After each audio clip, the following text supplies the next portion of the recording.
ബാങ്കുമായി ബന്ധപ്പെട്ട ആധുനിക ബാങ്കുകളുടെ ചില ഇടപാടുകൾ ലളിതമായി പറയാനാണ് ഇനി ഉദ്ദേശിക്കുന്ന ഇബാറത്തുകളിലേക്ക് ആവശ്യാനുസരണം പിന്നീട് വരാം. ഇടയിൽ റിബൽ ഖർളിനെ കുറിച്ച് ഒരു കാര്യം കൂടി ഒന്നുകൊണ്ട് വിശദീകരിക്കുകയാണ്.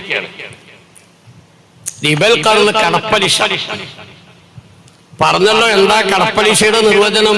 കുല്ലു ഖർളിൻ ജറ മൻഫഅത്തൻ വഹുവ റിബ. കടം കൊടുക്കുന്ന വ്യക്തിക്ക് ഏതെങ്കിലും അർത്ഥത്തിലുള്ള ഏതെങ്കിലും രൂപത്തിലുള്ള ഒരു ഭൗതിക നേട്ടം ഉണ്ടാവണമെന്ന് വ്യവസ്ഥ ചെയ്തുകൊണ്ട് നടത്തുന്ന ഏത് കടയിടപാടുകളും റിബൽ ഖർളാണ്, കടപ്പലിശയാണ്. ചിലർക്ക് അവിടെ ഒരു ധാരണ, ആ കൂടുതലായി വാങ്ങുന്ന അളവിൽ കൂടുതൽ തന്നെ ആവണമെന്നില്ല. ഉദാഹരണം, 1 ലക്ഷം കടം കൊടുക്കുമ്പോൾ ഒരാൾ മറ്റൊരാൾക്ക് 1 ലക്ഷം കടം കൊടുക്കുകയാണ്. ഞാൻ 1 ലക്ഷം നിനക്ക് കടം തരാം, പകരം എന്റെ അവിടെ ഒരു റൂം ഒഴിഞ്ഞു കിടക്കുന്നുണ്ട്, അതിന് ഈ വാടകയ്ക്ക് എടുക്കണം.